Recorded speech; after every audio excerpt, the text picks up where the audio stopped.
Hey y'all, it's your girl Nadia. Hey, and it's me, Coach T. And we are two average people. Yes, we are. We wanted to announce today that we have 1,100 subscribers. Woo! So thank you guys so much for the support. Like, we are so overjoyed. The fact that we have all of your support is like so It's epic. Amazing. Like we cannot thank you guys enough. So we definitely want to just give a shout out to you guys. If you want to check out our inaugural episode, we had a live event on our anniversary for the launch of the podcast. You can check that out right here in the card, and I'll also put a link to it in the description down below. We have a sex fact for you today. It's a new segment we're trying out. Segment, but okay, let's see what it goes. The average vagina is 3 to 4 inches long, but can expand by 200% when sexually aroused. So, I mean, I didn't know that actually. That's really interesting. I really genuinely did not know that. 200%? You saw me push a baby out. I mean, that's true. So, I mean, you know the capacity. I mean, what it said was aroused can go 200%. So a baby is a whole different level. That's just, that's a different thing right there. I mean, respect, because ain't no 200% happen. No, that's not happening over here. So respect to you guys, because that is different. Yes, we are, y'all. There's power in the human body is magnificent, particularly the female. Yes, yes. Shout out. Yeah, shout out to all them ladies. Yes. Shout out to us, y'all. The mothers out there who had to push out a baby 200%. Yes, I'm with you 200%. And the ones who didn't have to push out had to get cut out. Facts. All right. I wanted to bring up some recent news. I'm sure you guys have heard very recently that Tia Mowry divorced or is divorcing or has divorced her husband. I think they filed for divorce. For divorce, yeah. They're going their separate ways. You know, and it's like, I think some people were shocked, and then other people were like, wait, what? How could this happen? Because they were actually together for a long time. So how could this happen? I think you said 6 years dating. Yes, I think it was 14, 6 years dating. And like 14 married. Yeah. That's a long time. That's a long time. And so I was like, wow, like, how does this happen? And so, again, you know, I got my notes, y'all, because I don't remember. So it made me think, like, how does a couple stay together so long and then end up calling it quits? Yeah. Like, it's one thing if you're married like 5 years and, you know, and you're like, okay, this didn't work out. But like 14 years, I mean, you made it past a decade. And then you're like, okay, this is not working out. So it really made me think about some questions. And one of the questions that I had was, is marriage really only supposed to last for a time? Okay, so what I mean by that, like, obviously, right, when we get married, we say it in our vows. The plan is till death do us part. For better or for worse. For better or for worse. It's supposed to be forever. This is the person you plan to spend the rest of your life with. Okay? So that's the plan. However, are we built to actually truly be with somebody that long? Can we? Is it possible? This is kind of where I started thinking about the lulles in marriage or the runts, however you want to call it. Okay. And, you know, as everything, I guess marriage can kind of go in ebbs and flows, right? Hopefully you have more more good days than good days than bad days. But this is life, and you can't always tell how that's going to go. Yeah. Yeah. And so I was thinking, was like, are we truly really meant to be with the one person forever? Are we really built that way? It's like saying, are we built to be monogamous? But I think when you're thinking of monogamy, you might be thinking of, there might be a sexual component that naturally ties to that. Yeah, that's the thought process. That's the thought process. And by definition, that may not be the case. But I'm more talking about the sense of, as human beings, our human nature, can we really be with somebody that long? I don't know if that's true or not. Here's what I do know. From a scientific perspective, I know a lot of scientists believe that monogamy is a choice more of a social conditioning more than a physiological requirement. Like there's some animals that are monogamous the whole entire time. However, they are built to be so. Does that make sense? Mm-hmm.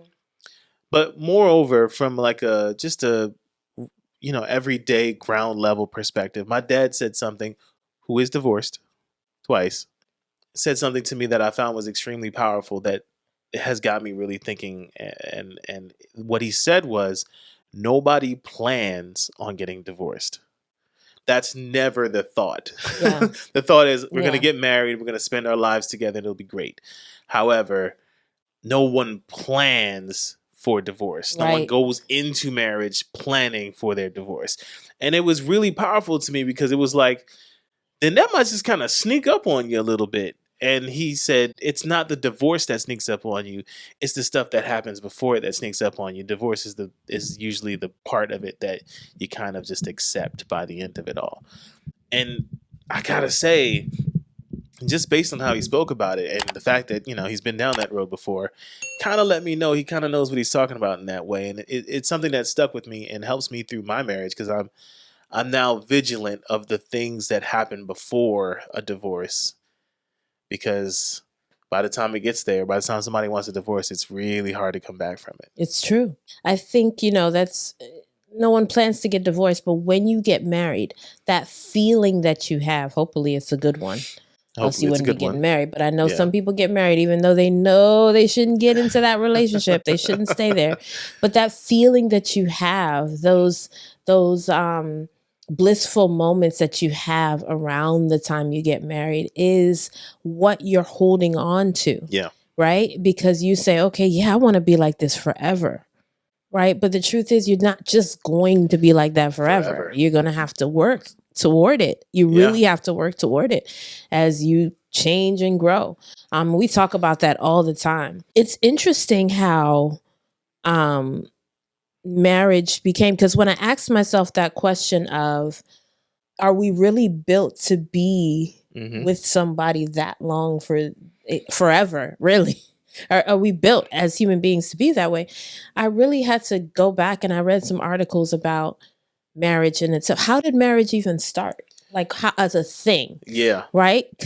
And so I was like doing some reading and some researching and I was like, let me look back and see. Yeah, I'm curious to know what you found out. I have some theories myself, but what did you find out? Marriage as a thing is really not that old. Really? The article I read was saying is about 4,000 years old. Interesting. As a thing. As an institution. As an institution. Before then it was just but you just had kind of communities that everybody just kind of got together and formed families and, whatever the case may be. But when they started to propose marriage, it wasn't for love and it had nothing to do with religion.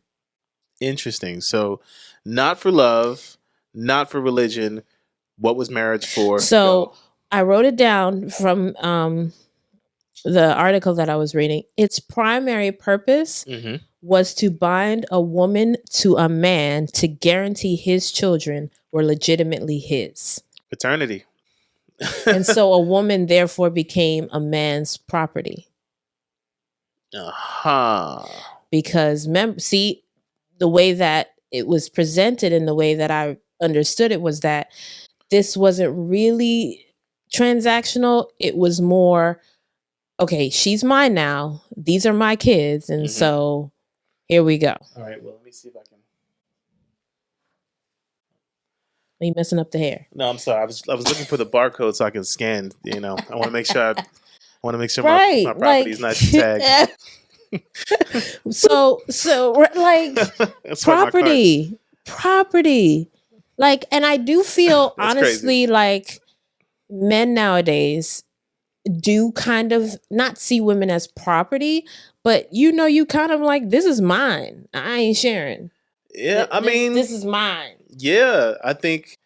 Yeah, that's not really going to go anywhere, I think.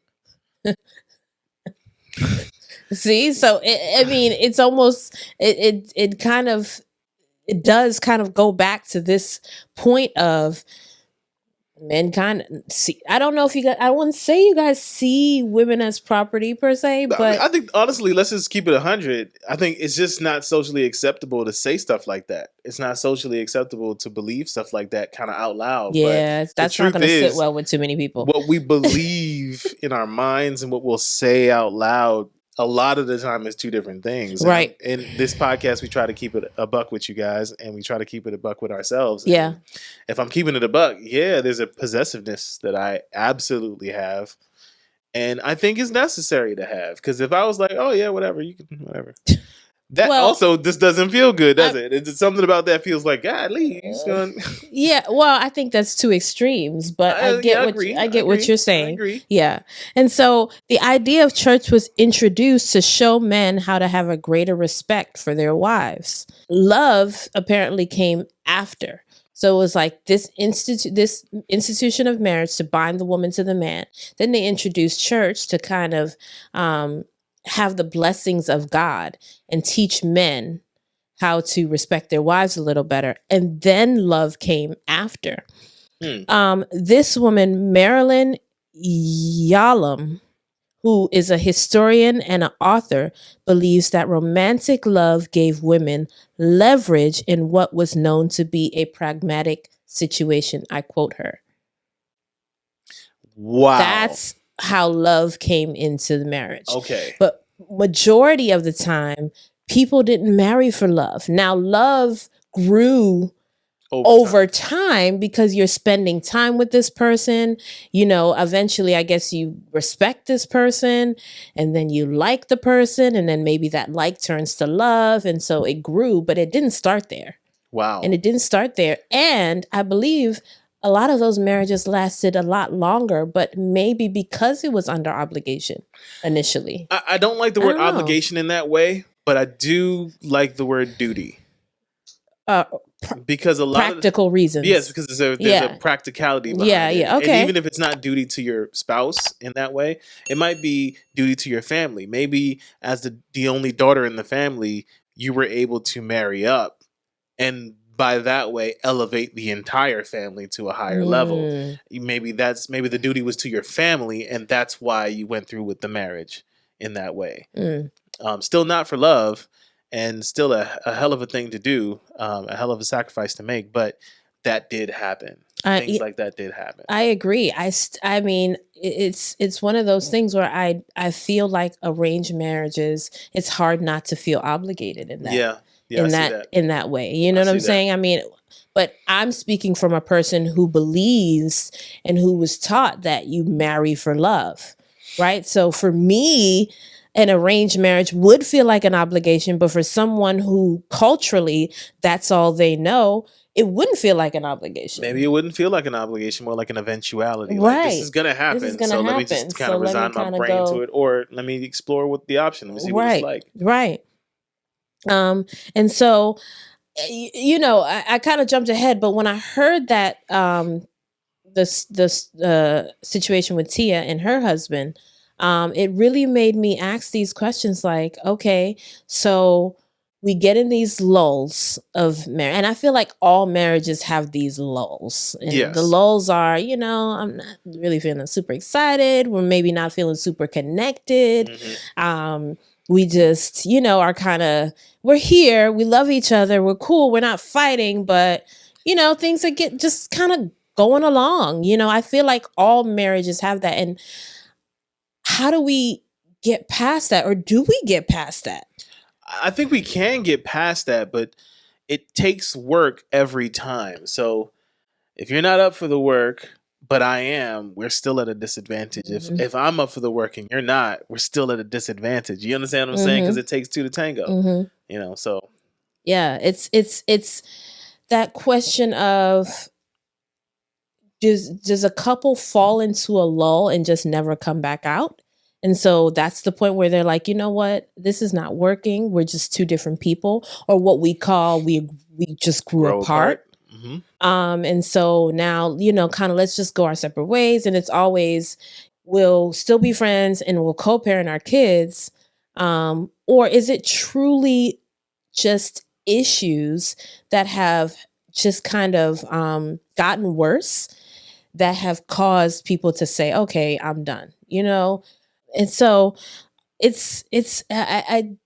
I don't know, y'all. It had me thinking. It really, really had me thinking. Because after being married 12 years, shout out 12 years, I gotta say, there's definitely areas where you have to really put some true effort in to make sure that you guys stay above water and make sure that you guys stay happy and connected. So I guess the question then becomes, what are the solutions that we can at least attempt to get us to that place if we find ourselves in those lulls, particularly because we know those lulls are coming? Yeah, I think the most importantly, you have to acknowledge that they're there. It can be scary because when you're in a lull, you can feel like, oh my gosh, what does this mean? I'm feeling a little disconnected. I'm feeling a little, kind of feeling a little off. Does this mean this is I know for me, I've been like, oh my gosh, is this the start of the downhill the downhill spiral that marriages go through? When I've had times where I didn't feel super connected to him, or I'm just kind of in a funk, I'll be like, oh my God, wait, what's happening? Is this, I start running away with the thought like, oh my God, is this the start of like what's going to be a divorce in 2 years because I don't feel super connected, and I have to bring my mind back and be like, okay, slow down, calm down.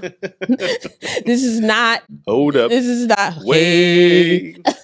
This is not that. It's just a matter of, okay, you're in a funk. Mm-hmm. You're not feeling connected. What are you going to do about it? So to answer your question, babe, I think the first thing you got to do is acknowledge the lull. I agree. There's something about being able to say, I'm not feeling super connected without it being a whole emotional roller coaster behind it, and knowing that the other person on the other side is going, I feel it too. Yeah. And so you can both deal with it instead of, oh my God, is there a level, oh my God.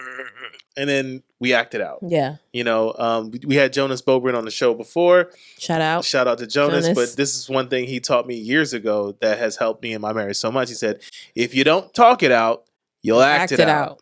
So Facts. Pick one, but it's going to be one or the other. Facts. And I think where for me, I'm the other extreme of, oh my gosh, what does this mean? Oh my God, what does this mean? Is this a start of something? I think a lot of times we downplay what we may be feeling. It's like, oh yeah, it's fine. And then months and months and months and years go by. Yeah. And then by the time you actually start to acknowledge it truly to yourself and even with your spouse, it's like, okay, I'm kind of done. Yeah. So that doesn't mean every second you feel disconnected that you have to freak out about it, but you definitely want to take that time to truly assess where you are if you're not feeling super connected, because it could be something internal with you, or it could be something that you guys are both feeling. I know we've definitely told each other, hey, you know what, I'm not really feeling super connected to you. Yeah. And we have to be like, yeah, I'm not either. But it's not because any of us is doing anything wrong. It could just be we've been busy with work and we're tired. It could be we haven't had regular sex. It could be a lot of things that have caused us to feel that way. So you definitely want to acknowledge it. It could be something simple like we just didn't notice. Right. Enough time has passed and we're like, whoa, how did we get here? Let's go back. Let's go back where we came from. What else is next? So another thing is have a new experience. I think it's very important to continue to have new experiences with each other. I'll use us, for example. Yeah. As you guys know, our new experience is this podcast, talking to you guys, we sharing our thing. This is something we were both passionate about it, but y'all, we have spent a lot of time doing work for the podcast, and especially lately, that we've had to both be like, okay, we're going to put down the phone. And how was your day, honey? Did you have a good day today? We have a kid. What happened? And she right. We because you get so caught up in that new experience, which is exciting. You're both excited and you're doing it. And, it's great. But at the same time, you really have to stop. There's a time for everything, y'all. Mm-hmm. There's a time for everything. So stop, put down the phone, put down the podcast, YouTube, and say, hey, how are you doing? How was your day? Yeah. You know? So it was good, by the way. Thanks for asking. Or let's go on a date. Let's plan date night. We've been doing that a lot lately, saying, all right, let's do date night today because, it's been a couple weeks and, we've been busy. So one of the things that I really, really love to do is revisit past memories, reminisce. Reminisce on the love we had. Y'all, I know I can sing. Don't get it twisted. I'm here. I come from a singing family, That's y'all. Right. But no, we love to reminisce. Yeah. Now we have a lot to reminisce on, y'all, because we've been together for a long were literal children. Time. I mean, we went to each other's prom, so we can talk about some shit. Facts.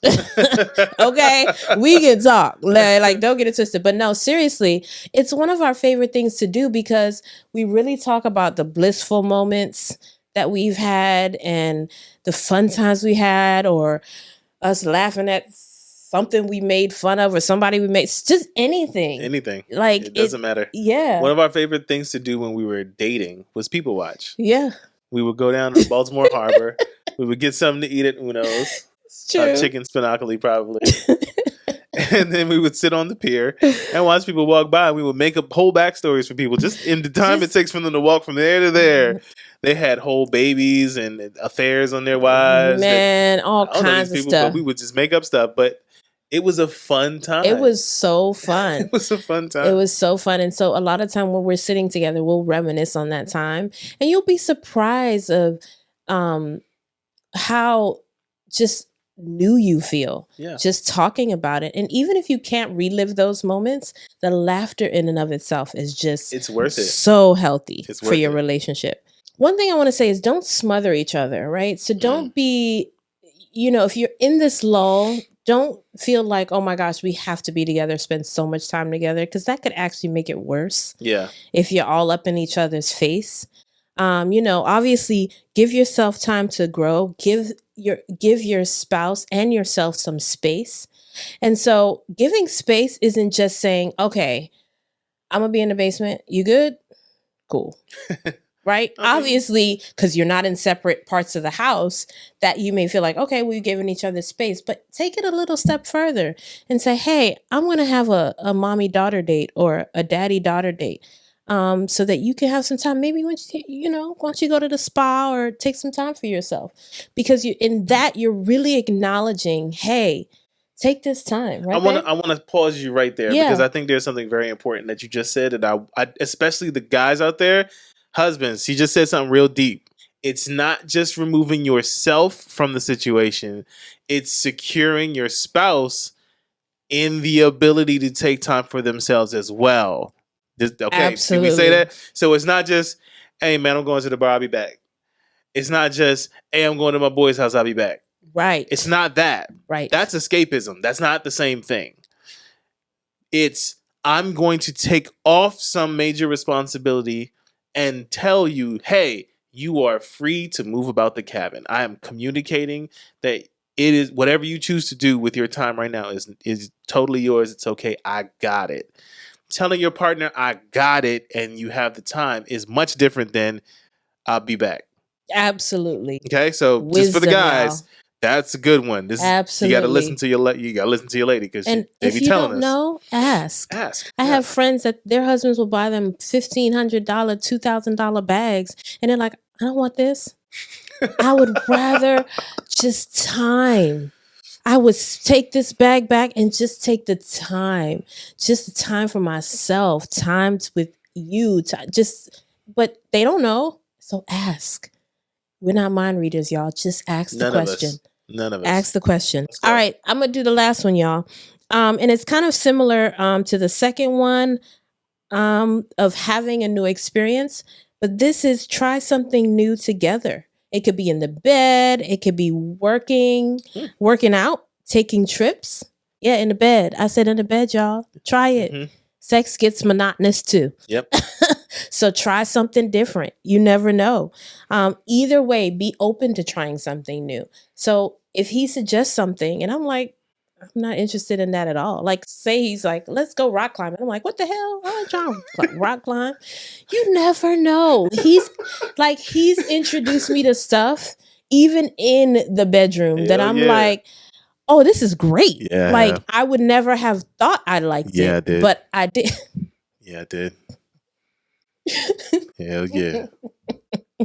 But I did because I tried it and it was open this bad. So seriously, y'all, just even if it's anything, working out together, I could be like, hey babe, come, let's do the Zumba class with me. He ain't trying to do no Zumba. But I do it. But he'll do it. Cycling. And at the end of it, he may still not like it. Cycling, but he'll still do it. But I did it. I did it. So be open to trying new things, because again, you're in this lull. You're trying to get out of it, right? If your goal is really to have that joy throughout your marriage and throughout your life, why not? You got one life to live. I got one more to add too. Baby, go for it. I love it. They say if you're on the court and you're shooting and you're missing, the best way to get out of that lull is to keep shooting. So if you're in a lull in your marriage and it's not what you're trying, doesn't seem to work, don't stop trying. Keep going till you find something that does work. Yeah. Because it matters that you try. Absolutely. The try is the mystery ingredient. Absolutely. It's the try. It's the try. It's not the success. It's the try. Because when you try and you are successful with it, especially when you both are trying, oh man, that is the sweetest 100% taste in your marriage, because it gives you a chance to say, no, I really acknowledge your effort and I see you really acknowledging mine. And we'll talk about this in a future podcast, but appreciation is one of those things in a marriage that is a key contributor to telling whether a marriage will be successful long term or not. So keep that in mind. That's a good one. That's another nugget for the fellas. I love it. Talking to you guys. You right there. You in the corner. I'm talking to you. I love it. All right, y'all. We're going to wrap up this episode. Remember, check out, we have so much on our page now, y'all. For all of y'all, something is flying in my face. I'm so sorry. But we have so much shorts and videos there. Please check us out. Again, thank you for rolling with us, hanging with us. We really our first 1,000 followers, we really appreciate it. It's been a wonderful journey. Absolutely. And we're only getting started. Let's go. Yes, y'all. Stick around for the ride. All right. We'll catch you guys next time. Remember, we're better together.